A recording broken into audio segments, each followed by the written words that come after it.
Hello, ladies and gentlemen, and welcome back for a Wednesday edition of the Steel City Sports Report, where we talk everything Steelers, Penguins, and Pirates. I am your host, Brady Vini, and happy draft eve. We are just a little over 24 hours away from all the speculations, all the drama, and all of the never-ending questions of who the Steelers will be drafting to finally be answered. Can't to the channel if you haven't done so already. Also, feel free to like, comment, and share this video. Comment in the live chat. I can pop those up and interact with you fine folks. And subscribe to the channel and turn on notifications. Gonna make this a quick episode here today. And then, of course, I will be on tomorrow night about a little before 8 p.m. Getting the big draft live stream up and running.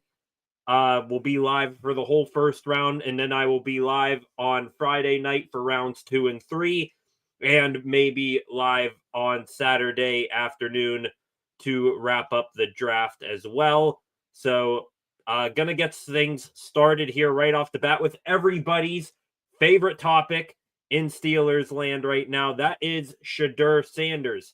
Now, the reason why you read that headline there and it says, "Is the Steelers' interest in Shedeur Sanders real?" That is because it is prime lying season, in the NFL.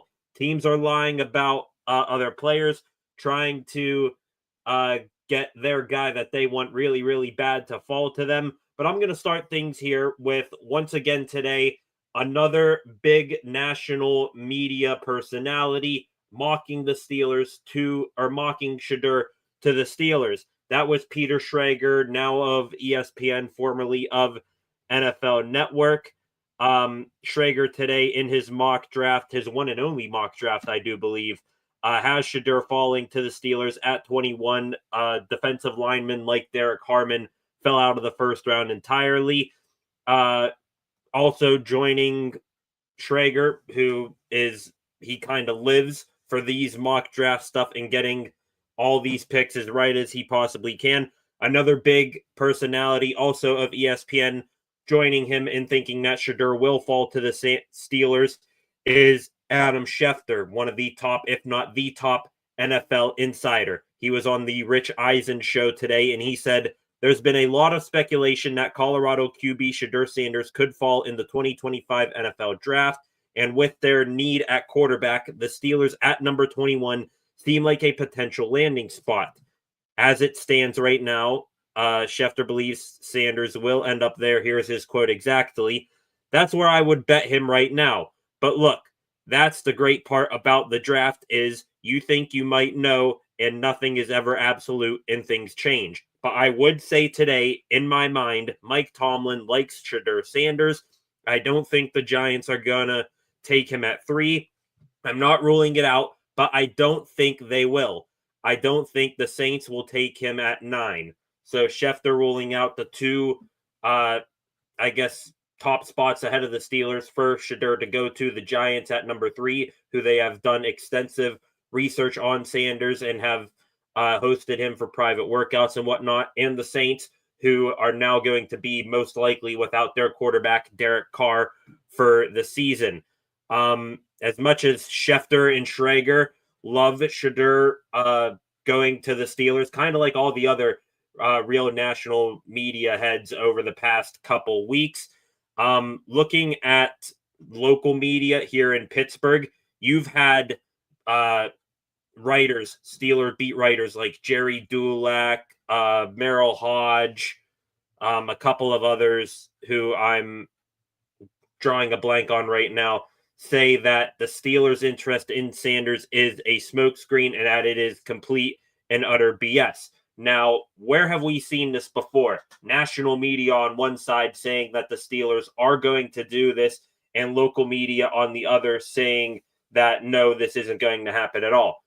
This is a repeat of 2022 with Kenny Pickett. If you remember in that draft class, it was Pickett and it was Malik Willis, with the Steelers the favorites to take a quarterback in the first round. Now, all the local media saw Tomlin going to these local visits, or not local visits, going to the pro days and the combines.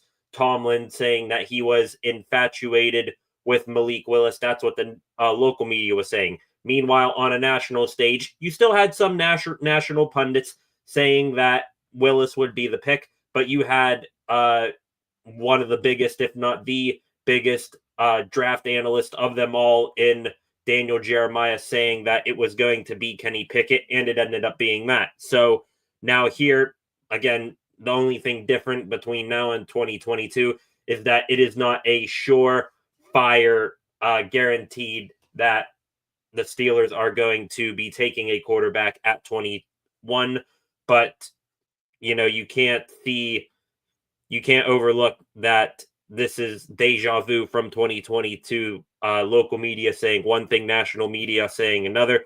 There is one quote out there that's really making the rounds right now. This was via Tom Pelissero, an NFL assistant coach, an anonymous NFL assistant coach, because it'd be very, very much more newsworthy if he put his name to this quote. But an NFL assistant coach put out anonymously this quote, I believe yesterday or today, saying that Shedeur Sanders, quote, "the worst formal interview I've ever been in my life. He's so entitled. He takes unnecessary sacks. He never plays on time. He has horrible body language. He blames teammates. But the biggest thing is he's not that good." So shots fired left, right, and center right at Shedeur Sanders with that quote from an anonymous NFL assistant. I watched a video today, Kyle Brandt from Good Morning Football ripping whoever this anonymous assistant coach was. I have very, very strong doubts that this was anybody with the Steelers. Maybe that is someone in the Giants organization or the Saints organization, because the Giants, they're going to have their pick of the litter seemingly of Travis Hunter and Abdul Carter, so they can feel free to say that sort of thing if you're guaranteed not to take a quarterback. Or maybe that was somebody at the Saints, which the feeling out there right now is that the Saints would like Mississippi quarterback Jackson Dart more at number 9 than Shedeur Sanders. But regardless of how this shakes out, I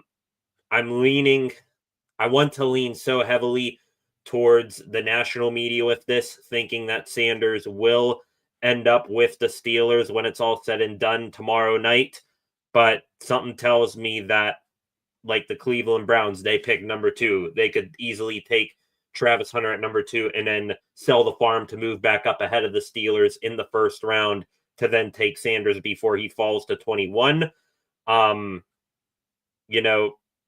Daniel Jeremiah and Peter Schrager saying that this is going to happen, both of them saying Shedeur falling to 21, that gives me a lot of optimism and reason to believe that it will. They're the 2 best mock drafters in the game, in my opinion. But it's a long fall from potentially being a top 3 pick all the way down to 21. Time will tell. But, Shedeur comes here. Hope he kills it. He's got moxie. He's got the accuracy. There's things to like about him, things to hate about him. But you know what? I'd welcome him on the Steelers at this point. You don't know what answer you're going to get from Aaron Rodgers. Mason Rudolph is your only real quarterback on the team right now. And you know what? If you do get Sanders, I will tell you this: we are going to get one hell of a motivated quarterback with a massive chip, actually multiple chips on his shoulder. Like, I just watched a video today of Shedeur when he was, I assume this was after a game at Colorado. He was getting interviewed by the media and was asked, what he thinks about all the people that criticize him. And he says that he is spiteful. He does not forget, nor does he forgive. And he is out to prove a lot of doubters wrong. He really wants to bury the stigma that he's just Deion's kid and that he has no talent. And if his name was, Joe Blow from University of Idaho, that he'd be no higher than a 5th round pick. So exciting. I don't want to get too in deep on Shedeur talk today other than that, because we're going to get our answers soon enough in just over 26 hours now. So yeah, I can't wait for tomorrow night. I'm sure it'll be a talking point throughout the evening. What's going to happen? Really, the draft begins at number 3, I would say, because there have been rumblings that teams in the top 10 are looking to trade out, but really there isn't many teams looking to trade up right now. Like, this is really one of the weirder drafts in years, where every single team right now still has their first round pick, and it seems like everybody wants to move back, but nobody wants to move up. So we'll see how much that feeling is correct. Like I said, the draft starts at number 3, really. It's a foregone conclusion that Cam Ward is going to be the first overall pick to the Titans. Let's just hope that the Titans don't milk the clock down to like 2 minutes remaining before they make the obvious pick in Cam Ward, and think it's a guarantee that the Browns are going to take Travis Hunter or Abdul Carter. Leaning more towards Abdul Carter. I'll get on that in the random segment portion of the program here in a minute.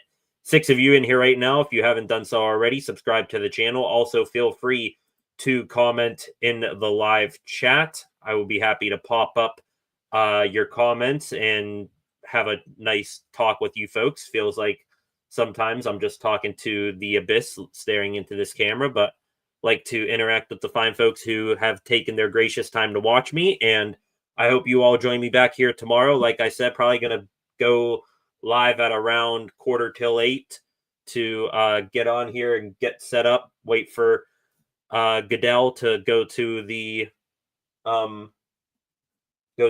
podium and say the Titans are on the clock.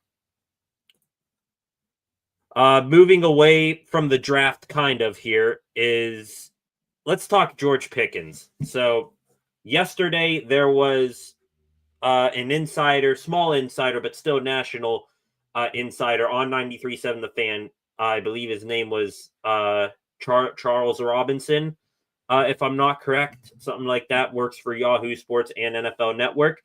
He said that Jerry Jones, the owner for the Dallas Cowboys, is working on 2 massive trades right now, presumably to get a number 2 wide receiver. Now, one of the top names, if not the top name, that Robinson brought up was George Pickens.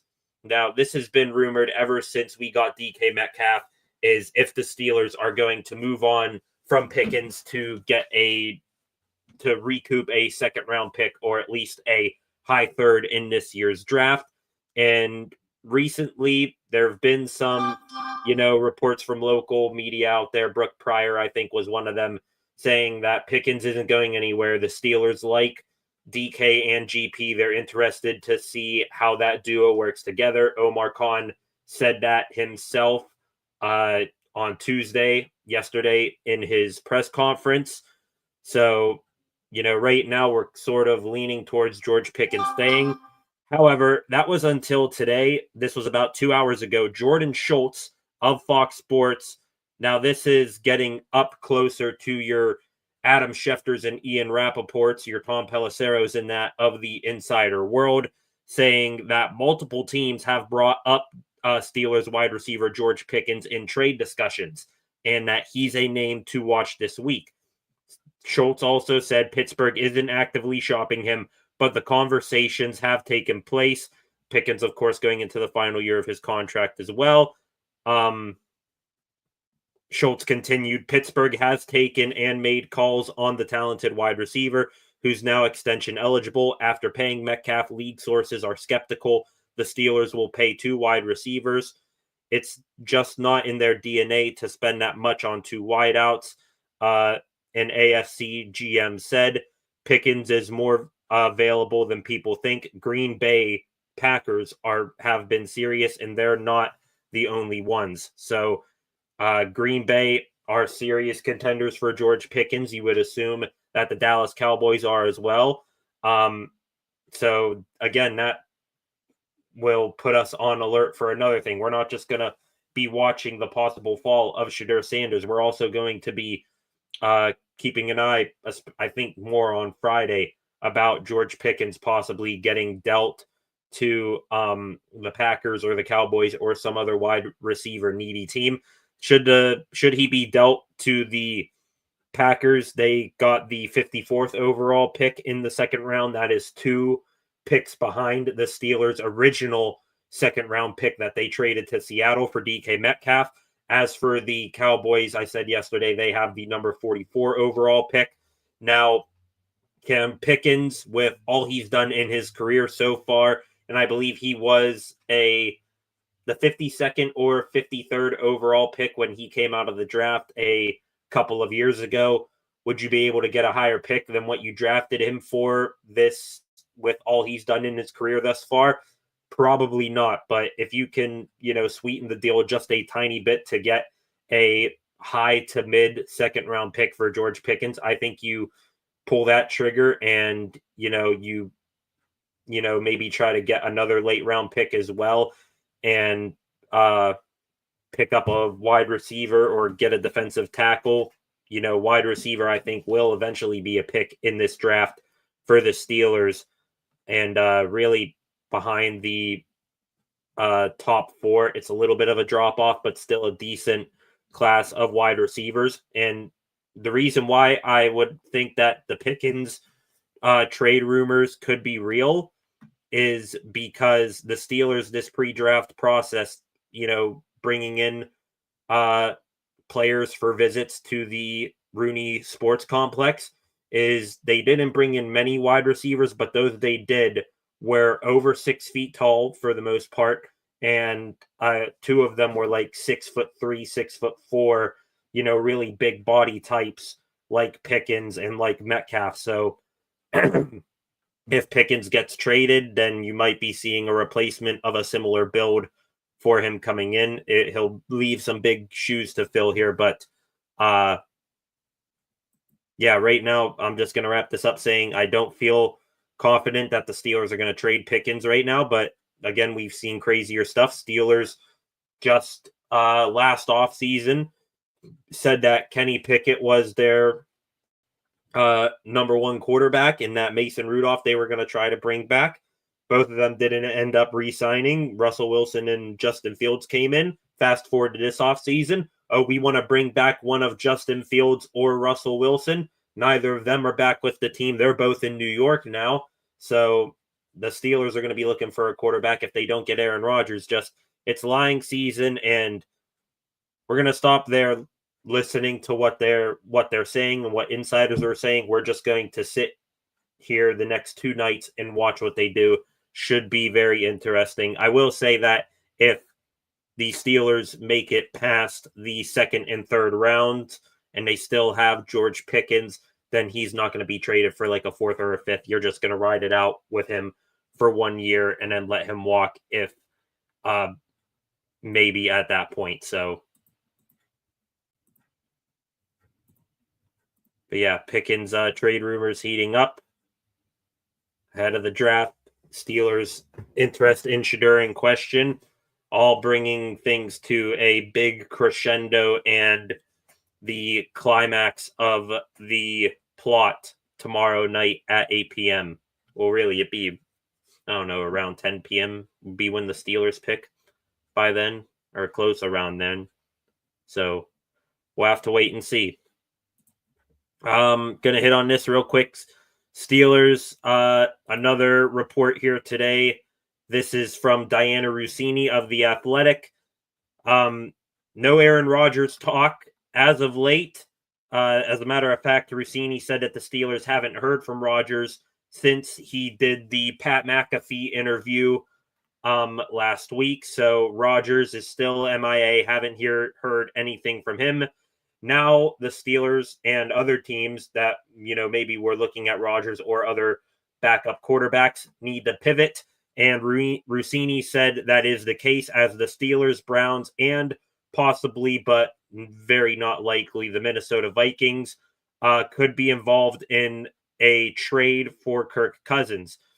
Rossini said it's believed that Cousins would be against any trade that involves sending him to a situation involving a young quarterback, but that the Steelers, Browns, and Vikings, even though they have J.J. McCarthy, are interested. Browns and Steelers. The Falcons have been on the record saying they would like to keep Cousins, but Cousins also wants to go elsewhere to start. Browns and Steelers are pretty much the likeliest two teams to do this. Saints aren't going to do this. They're up against the cap. So Cousins and the Steelers. And yeah, I mean, you got to pivot to that right now. If you're not getting an answer anytime soon from Aaron Rodgers, Rodgers said plain and simple on the McAfee show, if teams need to pivot to other things, I understand. So I'm interested. How would you feel about Kirk Cousins? I'm not thrilled whatsoever at that idea. I mean, we saw him in game one of last season, and he was a statue back there.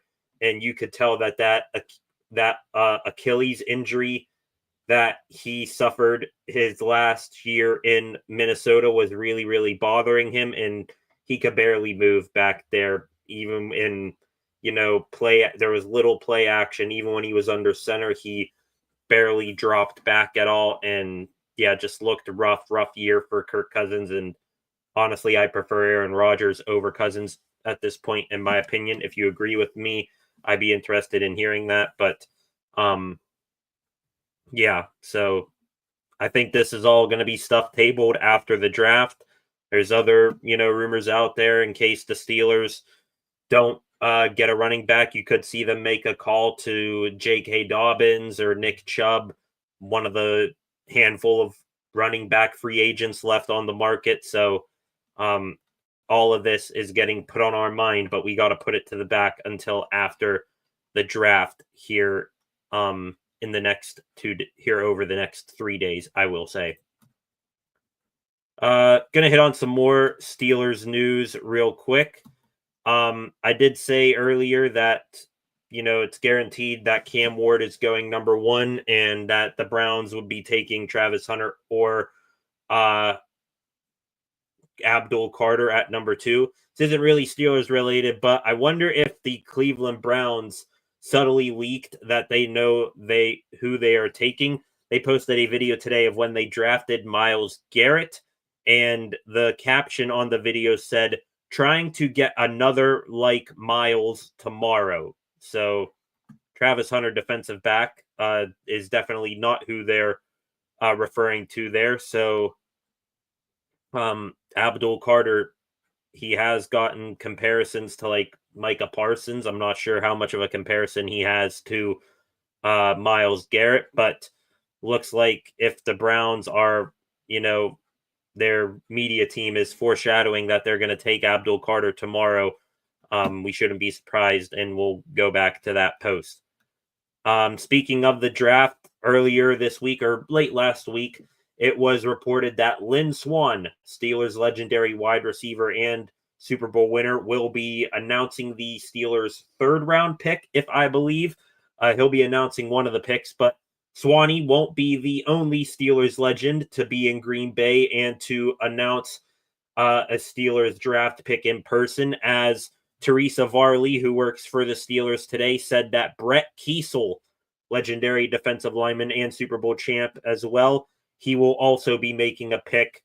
Again, nothing in stone of when each of these two men will be announcing picks for what round yet. So, but we will see Swann and Kiesel, two Steelers legend, two fan favorites, making picks in Green Bay sometime in the next 3 days, I should say. Yesterday, Steelers players, free agent signings picked up their new numbers. We saw Mason Rudolph get his number 2 back. Safety Juan Thornhill took Najee Harris's 22. Now we're getting into some of the lesser players on the Steelers, guys who will most likely be camp bodies or practice squad members for a majority of this upcoming season. Quarterback Skylar Thompson, he will wear number 17. Wide receiver Brandon Johnson, who was on the team last year wearing number 89, he has changed his number to number 11, last held by Van Jefferson. We got an offense and defense, same number pairing here. Defensive back Cameron McCutcheon and running back Evan Hull will wear number 38. Of course, in preseason, NFL teams are permitted to have players on each side of the ball have the same number, one player on offense and defense. And the last one here, defensive back Joshua Bledsoe will wear number 35. And the last Steeler note I have here today is happy 1 year pre-anniversary. 1 year from now, I will be talking to you guys here about the NFL draft, but in the city of Pittsburgh, the 2026 NFL draft, April 23rd and 25th. So we are 1 year away from the Christmas of the NFL offseason, the heartbeat of the NFL being in Pittsburgh, PA. Going to do a quick stroll through X here, see if there is any new Steelers news going on. Seeing more photos today from Steelers voluntary workouts, or OTAs, I should say. No, this is the off-season training program, so looking at pictures here, we got Joey Porter Jr. We're rocking the Pirate P on his head. Going to talk about the Pirates here in a second. And there's our first great good look at goatee Mason Rudolph. We'll have to wait and see who the Steelers, if they'll bring in competition for Mason, someone to start over Mason, or if he will finally get his shot to be the starting quarterback right out of the gate. On 93.7 The Fan moments ago, Steelers insider for 93.7 The Fan, Jeff Hathorn, is one of the many local media to think that the Steelers are not taking quarterback Shedeur Sanders if available. He has them selecting Kenneth Grant, defensive tackle out of Michigan, which is interesting. We heard in Mike Tomlin and Omar Khan's press conference yesterday that Tomlin sort of gave an ominous answer about the interior defensive line class, saying that the nose tackle, the super heavy middle of the line defensive players are really getting phased out, kind of like fullbacks. I think that's a smokescreen. If one's there that he really, really likes, he'll take it. So Kenneth Grant, he definitely fits that mold of, someone who Mike Tomlin described there as, sort of being phased out of football, but I'm sure wouldn't mind picking him up at 21 or possibly in a trade down.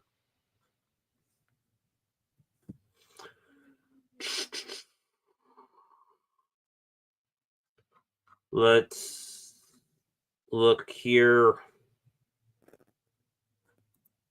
Interesting here. Devin Jackson, sports editor and NFL draft writer, says that Alabama offensive guard Tyler Booker grew up a huge Steelers fan and talked about meeting Ike Taylor a few times. So, unfortunately, Steelers do not have a need for an offensive guard immediately in this draft, but it'd be very Steelers luck if Tyler Booker were to get picked up by an AFC North team.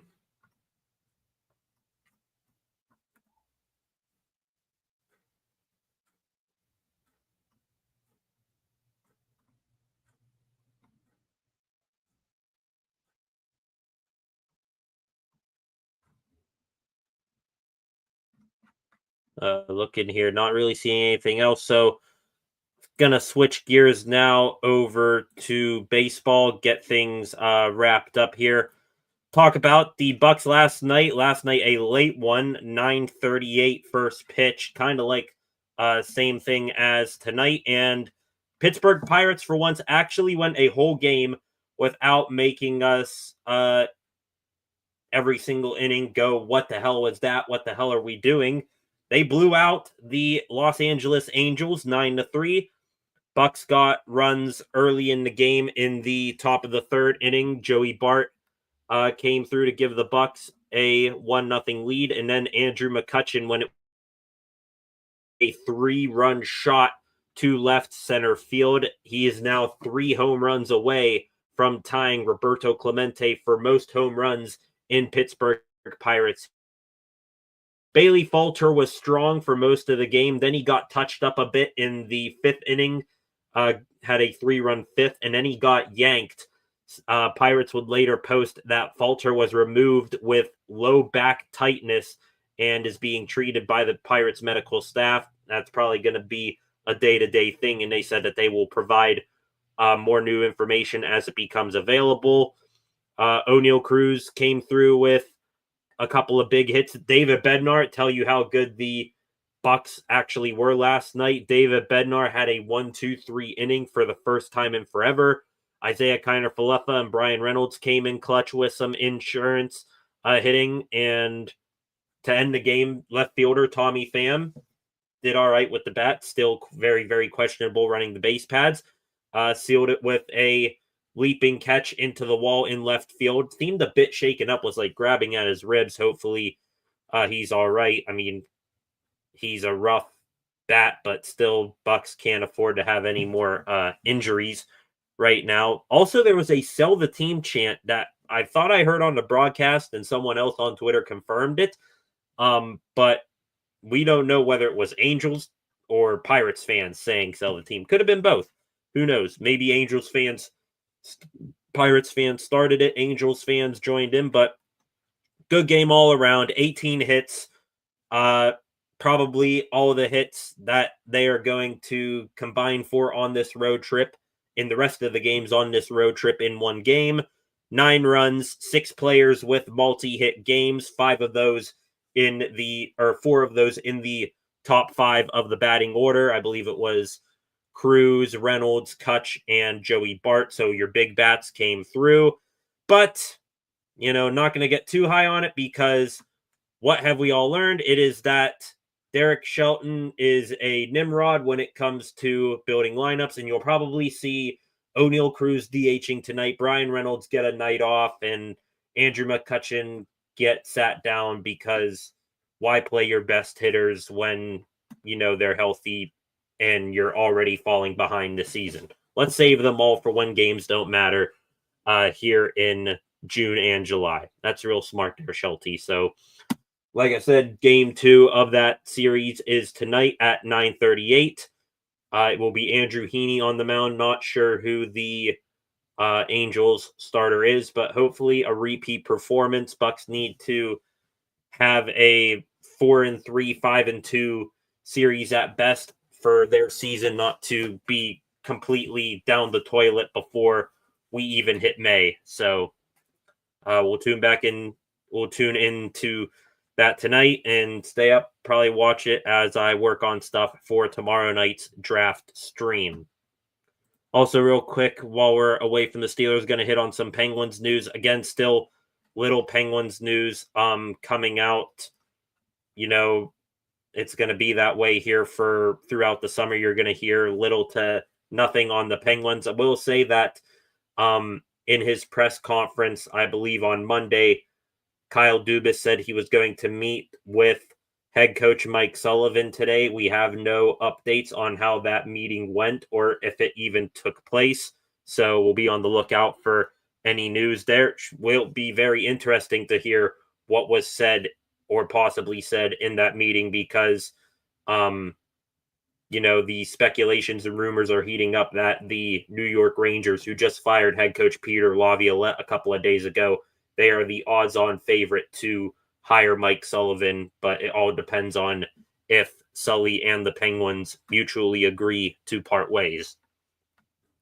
Also in Penguins news, Evgeny Malkin and local McDonald's restaurants have donated $71,000 to the Ronald McDonald House charity in Pittsburgh and Morgantown. As a part of Malkin's 2024-2025 I'm Score for Kids initiative.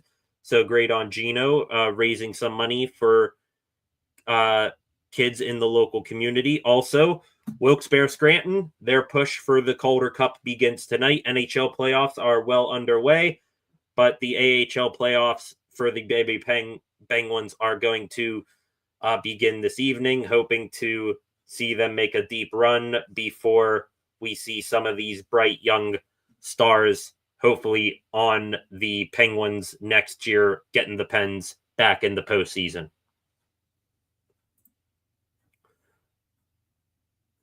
Speaking of the New York Rangers, this just came across a couple of minutes ago. New York Rangers announced general manager Chris Drury has signed a multi-year extension. Interesting.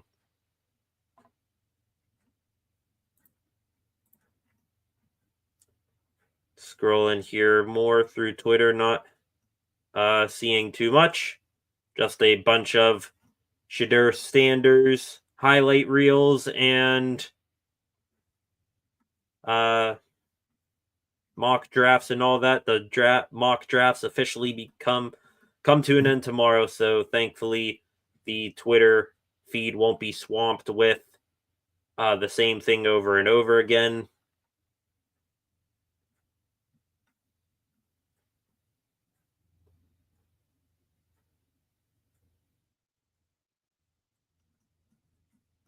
And yeah, that appears to be it for now. So gonna wrap things up there. Keep things nice and quick here this evening before tomorrow night's big draft stream. I already have that stream made.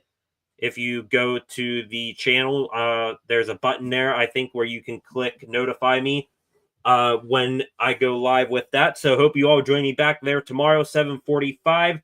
The NFL draft is upon us, and we finally get some answers to all of our burning draft questions. And I hope to see you guys back tomorrow night. Should be a lot of fun. Until then, subscribe to the channel, turn on notifications so that you know when I am live for not just the drafts stream tomorrow night, but for all my other live streams.